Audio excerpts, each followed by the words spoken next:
Get off the marketing roller coaster and get on the automated fast track to digitally market your brand everywhere now. Join podcast producer Tom Hazard and Inc. columnist Tracy Hazard as they share easy content building formulas and smart cut secrets proven to fuel hundreds of blogs, podcasts, and brands with bingeable original content. Join the conversation on how to get your message out to the world. Be original. Be heard. Promote with power and purpose. Feed your brand. Hey, this is Tracy and Tom on Feed Your Brand podcast, and today we're going to talk about one of my favorite things that we've ever done in our business. It's just like such a cool idea and such a cool tool, and it's been so effective for us. That's what I was going to say. If you didn't, it's been tremendously effective. Yep. We call it Ego Bait, which is a nod to our good friend Ken Courtright. So I got to give him credit for the name, but the tool is all ours. The tool, he had a different reference to Ego Bait for something else, but what we're talking about is Ego Bait for guests that you might interview for your platform, whether that's on video or audio in a podcast. Right. Or if you're a blogger or an article writer like I am, and that's how I developed this. This is like you feature somebody in your article and you want to follow up with them and you want them to share it. And so that's what we're talking about. And so part of it is a little planning ahead of time. That's how you do it. Is so you're thinking about what you're going to say about that person or about that company. And then part of it is the way that you follow up with it. And that's sort of the tool side of it. Yeah, so we're going to talk about it in the two pieces of it. So let's talk about what Ego Bait in broad concept is. Ego Bait is us saying something so flattering to the person's ego that they can't help but share it, or saying something so wonderful about them that they will absolutely share it and embed it in their website. That's the key part there. Or it also might be something really brilliant that they said as they were interviewed. Right? How they answered a question, a quote from them. Yeah, but the problem with doing that is that it doesn't always work as well with that view as it does when you say something about them that is flattering. Is that you don't always want to post up your brilliant quote on your own Facebook page. You don't always want to add to your website your own brilliant quote that you said when you're quoted somewhere, right? But when you do it in context of so-and-so said this in Inc. magazine, right, then it sounds like it becomes a little bit better. And so you can do that. So you got to try it both ways. It depends on your audience. It depends on the ego level of the people that you're talking about and to. But if you want them to share it with their audience, it's way better for it to sound like a testimonial that came from you or something flattering that came from you, okay? Because you have authority as the podcast host, the article writer, the video host, or the TV show host, whatever you want to think about it like that, okay? So it's way better when you say something like, Inc. magazine calls you the best thing since sliced bread, right? So it's way better to say that than it is to say it about yourself. And what guest isn't going to want to let the world know what you said about them? Right. And that's the whole point here. So you're interviewing, whether you're interviewing them in your articles or interviewing them on your podcast or your video cast, you're interviewing them for a reason because they have an audience that may match who you want to brand cast to, right? Who you want to get your message out to. So they have an audience that matches it. So them not sharing it doesn't help you. So especially when you're in a stage of not charging people to be on their show, like there's a difference because we do have some clients and stuff that make you pay to be on their show, right? You're paying for their endorsement essentially. But in this case, we're talking about free. So it's free. So then if they don't share it, it didn't help you enough. And what we found over years of doing this for ourselves, and we have 3 different podcasts that we host, but one of them has been for several years and over 500 episodes, is that when we would provide a guest the link to the blog post, the link to the show on iTunes or where to subscribe and all this, and ask them to share it with their followers, with their audience or their list, they wouldn't always do it. And it's not that they didn't like us or didn't want to, it's just they get very busy. So what we found is that creating this Ego Bait, and we'll explain how we do this and what we give them, right? It's a motivator for them. It's just a little something extra to say, oh, I want to put that out there. I want to post that. That's too cool. It looks really great, right? And so this really started because I was writing these articles and I really wasn't getting enough shares on them and enough views on them. And I was very frustrated by that because, to be honest with you, an article in Inc. magazine is a gift to your business. And not saying that I'm the best writer on earth, but the fact that I feature you and you don't pay me to do that because I'm not allowed to accept money for that. It's a gift. And for you not to share it, which helps me get more views on my articles, is not very reciprocal. And I found there was a worse problem with PR firms than there was with individuals, which was really a big surprising. aha and frustrating to me. That's surprising to And me. so I PR stopped is these taking people's job, though. I stopped taking pitches from PR firms. Okay. Basically, they would do an immediate share and that would be it. It would just stop there. They wouldn't go further. They wouldn't put a link to it on their website. They wouldn't go and do those things. And so another thing is most people don't follow up and check, right? You don't check to see your guest shared it. You don't check to see the person who wrote the article about it shared it. And they don't always tag you, so you don't always know that they shared it. Right. So we also had a follow-up process in which our assistant would go and look for that a week to 2 weeks after and then send them a reminder. And so we had already had this reminder system built in, but we were still having trouble getting them to do it. Right. And so enter the concept of ego bait. Enter the concept of ego bait. So it started out with, I wrote an article about the 10 best innovation podcasts because I write in the innovation section of Inc. magazine. So it was the 10 best innovative podcasts that I found out there. And what I did was I created for each one of those podcast hosts, I created a comment that I made, and I purposefully planned it when I wrote the article that I would be able to take this quoted soundbite out of there. So when I wrote what the podcast was about, I was writing my opinion about them. So you would see that I would say that this is one of the best podcasts to find this out or whatever. Or to learn this. Or whatever it was. And it was my viewpoint on that. And so, but I was calling it the best podcast, the most useful podcast. I had all these different words. So they never sounded like I said the same thing twice, of course, across the 10 podcasts. And of course, I believe that. I listened to them. This is something true that I was saying. It's not blowing smoke. So anyway, when I did that afterwards, I not only said, hey, you were featured in my article, because they didn't know they were featured. Right. This was an unsolicited thing. Hey, you were featured in my article that I wrote, and I thought that you might like to share this with your audience. Here's a graphic. And so I put out a square and a rectangular image that had my quote of what I said about them in it. And didn't it also have the Inc. logo on it? It had my image, my photo, and the Inc. logo. Right. And it looked like a bubble, like a quote, like a speech bubble out of the top of my head, right? That's what it looked, right? And so I would share that with them. And I think it had a little icon of their podcast so that they would see that you would see some ingredient of their brand in it.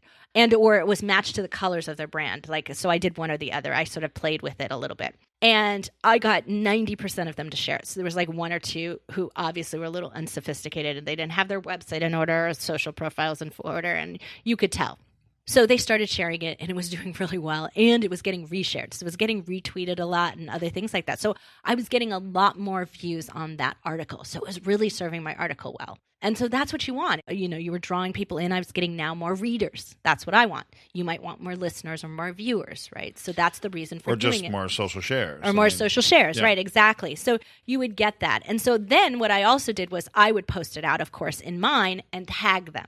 So they would then reshare that within there. And I spread them out, and I would have them so that they would go out over the course of a couple of weeks, and they would be spread out, and then it would repeat again. And so I actually do repeat fairly often, like once every 3 weeks or so, I repeat some of those in my evergreen social feed. It's always there because it's visually impactful. But now, since you experimented with this and we learned from it, now we've adopted this as a standard practice for our Brandcasting You business. Right. So you immediately get a link, hey, your blog post went live, your podcast went live, your video cast went live, here are the links. And we always send them only to one link. Keep that in mind. This is extremely important. The link that you provide to them should only be the blog post at the end of the day. On your website. On your website at the end of the day. It shouldn't be on iTunes. You shouldn't be sending them to YouTube. You should only be sending them all to the same link. So you provide one link that they share, and it should be the blog post itself. But then we also provide them an ego bait graphic. So understand this. Every single episode that we produce for our clients and for ourselves of a podcast, video cast, whatever, has an ego bait graphic with this quote, with this statement about them, and reference to the show that they were on and the information on where they can find it, so that they want to share that on social media. Right. And so it's visually, it looks nice, but it's words, but it's not very long. That's another thing. It's probably I don't know. A sentence or two. A sentence. most? A sentence is probably too long. I mean, Yeah. it might It's a be a short phrase. statement. Yeah, Yeah, it might yeah. be a portion of a phrase. I would say you probably want like 7 words or less or something if you can, right? If you can, 10 maybe. Some can be longer. You don't but want it yeah. to be too small, right? You don't want it to be too much to type. read, Yeah, right? yeah, You yeah. think about those inspirational quotes that are out there on the internet or whatever. The shorter does better. They share better. So thinking about it from that standpoint as well. So I have our friend John Livesey, and I called him the product whisperer. And so I wrote that in my article. And he shared that so many times over the thing. And then eventually, over the time since I wrote the article, which was almost a year ago, probably now, and he also included that quote on his book. On the cover. On the cover of his book. So Right. it profoundly impacts people seeing who I am and my brand, as well as helps him give him a high value testimonial. But there's still more. But there's still more. So what we found in following up with people, so that was great. They were sharing it on social media and they were doing all of that. But you have an article in Inc. magazine, right? That's what this was starting with. I was like, there's an article written about you. You were featured in Inc. magazine. So how many of them put it on their website, on their press page or on their About Us page or whatever, and had a link back to the article, right? How many referenced that?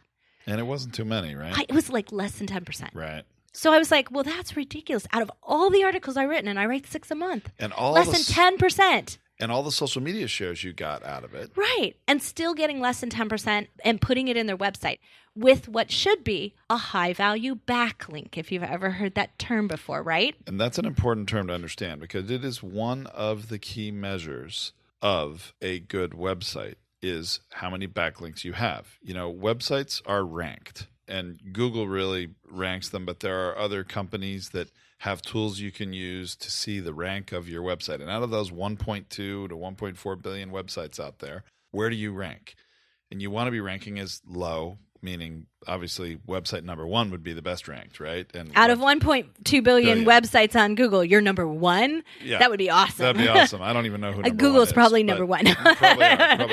But you want to be as low as possible. So you want to be in the single digit millions, like the 7-figure or less, ideally. And then even the lower you are, closer to 1 million, the better you are. But one of the key statistics that is used to rank websites is how many backlinks do you have? Or what they say is, what is your valuable backlinks? What is your backlink profile? Right. And so this is something else to understand about backlinks. It's like if they just said, I was featured in Inc. magazine and they had their logo and it clicked to Inc.com. It's actually not serving them well as their website, and it's not serving you well because, well, for me, in my case, they would have completely missed my column and the article. So it's not helping me at all. It might be helping Inc., but it's not helping me. So you want to get them specifically to go to one of your pages within your site, not just your main domain name. Right.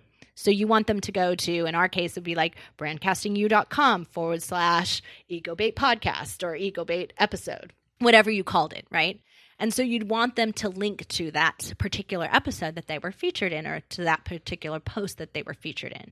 So how do you get them to do that? Because maybe they're not the most tech people and they're maybe not communicating well to their tech person to do it. So they're not providing the proper link to them. So how do you make it easier for them Foolproof. to give you the most valuable benefit, the backlink? How do you make it easy for them to do this? Because if you make it easy for them, they're a lot more likely to do it. Okay, so we created embed codes.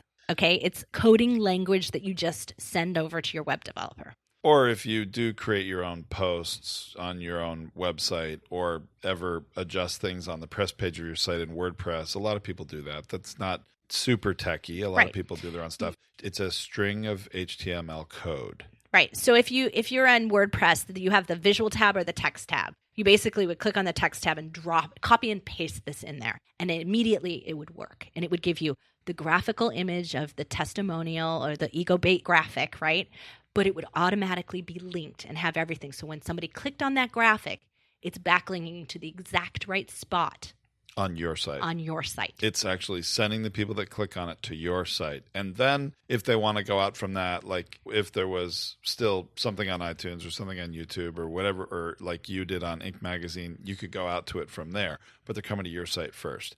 That kind of link is very valuable. You want as many of them as you can get. And you want them on all those subpages. So the more they hit into the blog areas and into the other pages in your website and not just your main domain, the more powerful it is and the more powerful and valuable those backlinks are in the eyes of Google. Right. So you provide the EgoBait graphic to your guest and they share it on social media. Wow, that's a great thing. You provide them the link to the blog post and they hopefully share that on social media, which is going to bring them back to your website from social media. That also is a link of sorts that's out there on social media. Right. You don't want to have failed to provide them the link that you want them to use and them to just find you on iTunes, find that article, find it, whatever, and then just share it that way. You want to give them exactly where you want them to go. Right. And then you provide them this embed code that they can use on their website. Some people will put it on their press page. Some people will put it in a blog post that they're writing about something relevant to what you viewed them about.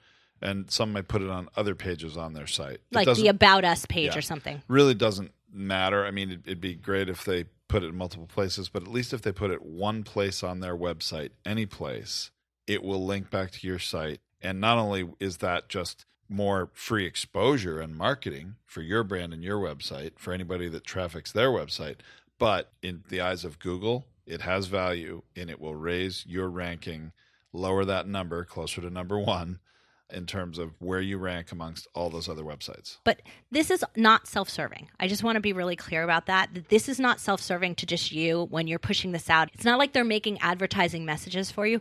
It's giving them the same associative power because as you rank higher, so do they in that backlink value. Right. It goes both ways. So by doing that, you're getting the association to them being featured and you writing a great testimonial for them and their backlink power, their link up powers, they were mentioned here, is valuable as well. So it goes both ways there. There's no reason to think that this is self-serving. It is not. Well, I mean, it's is just getting them to do you, it but right. It's mutually beneficial is really what it is. Yeah.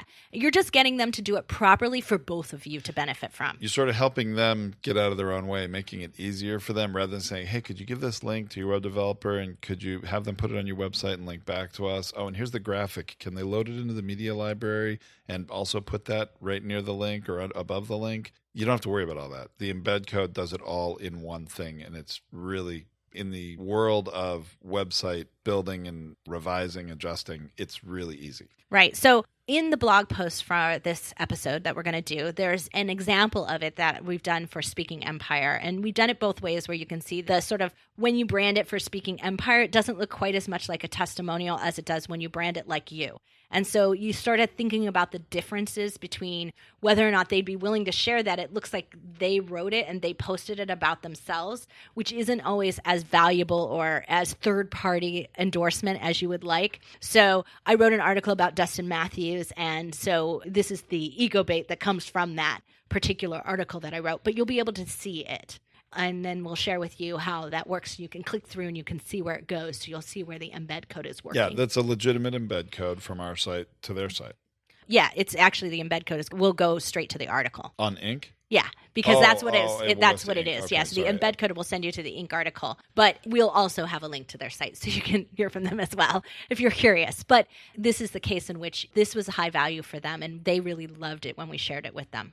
So anyway, we want you to take a look at that. That's at brandcastingu.com in the blog post from this episode. And you can find that under the podcast link that says Feed Your Brand, or you can go to feedyourbrand.co and it routes you right there. And also you can find it on social media because we will be pushing it out in this episode. And we're on social media primarily on Facebook at Feed Your Brand. Well, thanks for listening, everybody. We'll be back next time with another piece of this great big platform puzzle. Platform and content puzzle. This has been Tom and Tracy on Feed Your Brand.